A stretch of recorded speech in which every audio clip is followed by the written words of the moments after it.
Assalomu alaykum hurmatli vatandoshlar.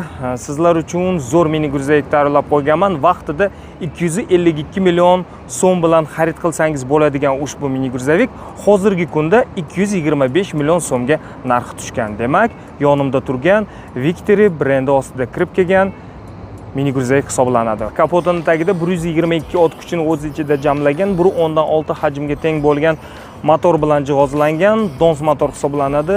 Yujno koreyskiy albatta benzinda harakatlanadi. 100 kilometrga bor yo'g'i 7-8 litr benzin sarflaydi. Benzinni tanlamas bo'ladi motor va bundan tashqari ushbu motorga siz bemalol propan hamda metan o'rnatsangiz bo'ladi. Qo'sh kabinali, qo'sh balonli bo'lgan hisobiga yukingizni 2 tonna 200 kg yukni bemalol ko'tara oladi. Kuzovning o'lchamlariga keladigan bo'lsak, uzunligi 2,55 cm, eni 1,65 cm ni tashkil etadi. Juda ham kuchli, baquvvat mini gruzovik hisoblanadi. Kimga qiziq bo'lsa, pastdagi raqamlarimizga murojaat qilsangiz bo'ladi. Narxi 225 million so'm.